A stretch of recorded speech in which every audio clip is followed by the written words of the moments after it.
নমস্কার, আমি সোমা দে। আমার চ্যানেলে সকলকে স্বাগত। 14 শাক ভাজা রান্না করে দেখাচ্ছি। সব রকম পাঁচমিশালি শাক যখন একসাথে হয় একটা অসাধারণ টেস্ট হয়। প্রথমে আমি সব শাকগুলোকে আলাদা আলাদা করে ধুয়ে একদম গোছ করে নিয়েছি। আমি আজকে শাক ভাজাটা একটু অন্যরকম করে করেছি, দেখতে থাকুন সম্পূর্ণটা। লাউ শাক, কুমড়ো শাক, এখানে কিছুটা কলমি শাক, আর এখানে ছেঞ্চি শাক আর হেলাঞ্চা শাক একসাথে করা আছে, আর এটা ঘেমি শাক। নিম পাতা আছে, পুঁই শাক আছে, পুঁই শাক, সজনে শাক, পটলের পাতা, পটল লতি, পটলের পাতা, শিউলি পাতা, পালং শাক, সর্ষে শাক আর নোটে শাক। এখানে কচুর শাক আছে, শুশনি শাক, শুশনি শাকটা খুব কম পাওয়া গেছে, আর কিছু কারি পাতা দিয়েছি। আর এই নোটে শাকের মধ্যে কিছু পুনর্নবা শাক আছে, সেটাও কিন্তু এই 14 শাকেরই একটা অংশ। গুলঞ্চ লতা, এগুলো আমার বাড়িতেই ছিল। এই গাছ কিন্তু ভীষণ উপকারী, সুগারের একদম অব্যর্থ ওষুধ। ভীষণ মোটা মোটা ডাল হয় এই গাছের, একদিন দেখাবো আপনাদের সাথে, শেয়ার করব। এই গাছের ডালগুলো ভর্তি হয়, কেটে কেটে ফেলে দিই। এই শাকগুলো সব একসাথে খুব সুন্দর করে কুচিয়ে নেব। সব শাকগুলোকে কাঁচির সাহায্যে একটু বড় বড় করে সাইজ করে কেটে নিয়েছি। সমস্ত শাকগুলোকেই সব কেটে নিয়েছি একটু বড় বড় করে। এবার এটাকে আমি ক্রাশারে দিয়ে ভালো করে কুচিয়ে নেব। আপনারা এমনি হাতেই বটিতে কুচিয়ে নিতে পারেন, আমি আর বটিতে বসিনি। এই শাকগুলো বড় বড়, একটু লাউ শাক, কুমড়ো শাক, পুঁই শাক, এগুলো একটু বড় বড় শাক। এগুলো আগে দিয়ে একটু ঘুরিয়ে নিচ্ছি।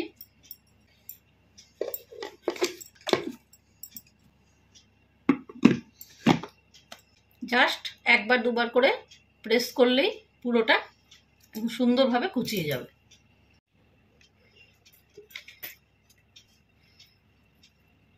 একটা দুটো আটকে ছিল ওপরের ঢাকনিটার সাথে, সেইগুলো ভালো করে কুচাইনি। তাছাড়া দেখুন সবই ভালো করে কুচিয়ে গিয়েছে, কত সুন্দর কুচিয়ে গিয়েছে।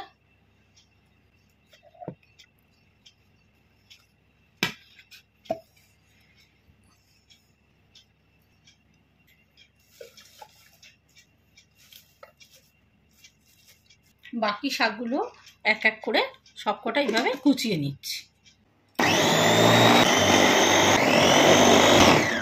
এই যে 14 শাক খাওয়া হয়, এর কিন্তু একদম বিজ্ঞানসম্মত একটা যুক্তি আছে। কারণ এই সিজন চেঞ্জের সময় অবশ্যই কিন্তু 14 শাকটা কিন্তু খাওয়া খুব দরকার আমাদের শরীরের জন্য। সজনের পাতাটা একটু বেশি দিয়েছি, সজনের পাতাটা খাওয়া খুবই উপকার। সজনের পাতাগুলোকে একদম সব ছাড়িয়ে এর মধ্যে কাঁসারের মধ্যে দিয়ে দিয়েছি। সব শাকগুলো বাদেও এতটা সজনের শাক আমি এক্সট্রা করে দিয়েছি। সজনে পাতার উপকার তো বলে শেষ করা যাবে না। হয়ে গেছে সব শাকগুলো কুচানো। এবার আমি শাকটা রান্না করে নেব। কড়াই গরম করে কড়াইতে সর্ষের তেল দিয়ে দিলাম। কড়াইয়ের তেলটা ভালো মতো গরম হয়ে গেছে। এর মধ্যে কালো জিরে দিলাম আর দিচ্ছি একটু শুকনো লঙ্কা। কালো জিরে আর শুকনো লঙ্কাটা ভালো মতো ভাজা হয়ে গেছে। এবার এর মধ্যে শাকটা ছেড়ে দিচ্ছি। প্রথমে সজনে শাকগুলো দিয়ে দিচ্ছি। সজনে শাকটা যেহেতু একটু শক্ত, একটু হতে টাইম লাগে। তারপরে দিচ্ছি এই নর্মাল যে শাকগুলো, 14 শাকের শাক, সেগুলো সব দিয়ে দিচ্ছি।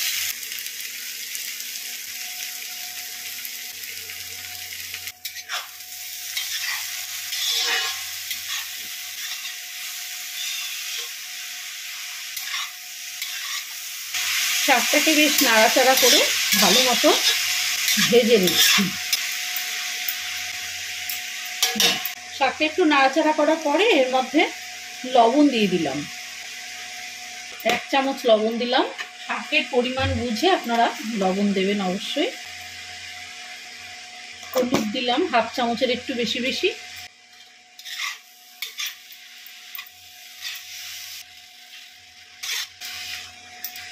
খানিকক্ষণ নাড়াচাড়া করার পরে নুনটা যেহেতু দিয়েছি একটু তো জল বেরোবে, ফ্লেমটা একটু কমিয়ে দিয়ে একটু ঢাকা দিয়ে দেবো।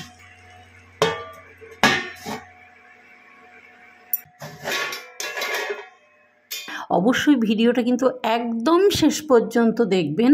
অনেক রকমভাবে একটু টুইস্ট করে করেছি শাকটা ভাজাটা, যাতে খেতে খুব ভালো লাগে। ছোটো চামচের 1 চামচ চিনি দিয়ে দিলাম।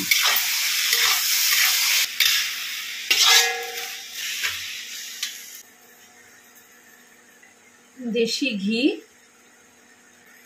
2 চামচ দিয়ে দিলাম। ছোটো চামচের 2 চামচ দেশি ঘি দিলাম। খুব সুন্দর নরম হয়ে গেছে শাকটা।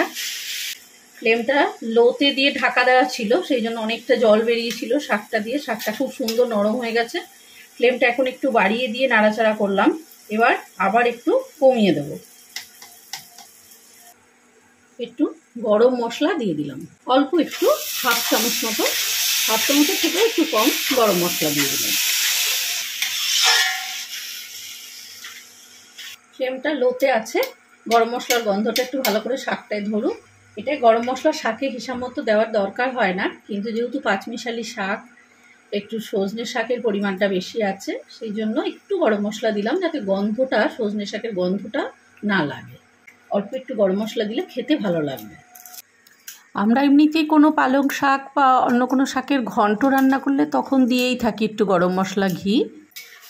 বেশ অনেকগুলো কাঁচা লঙ্কা চিড়ে দিয়ে দিলাম। লঙ্কার ফ্লেভারটা শাকের মধ্যে ধরে যাবে, খেতে ভালো লাগবে শাকটা। তাহলে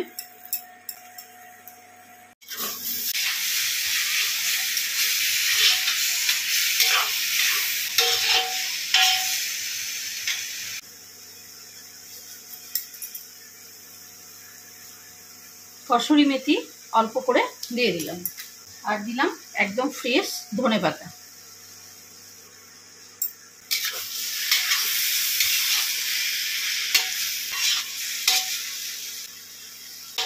চোদ্দ শাক রান্নাটা সম্পূর্ণ রেডি।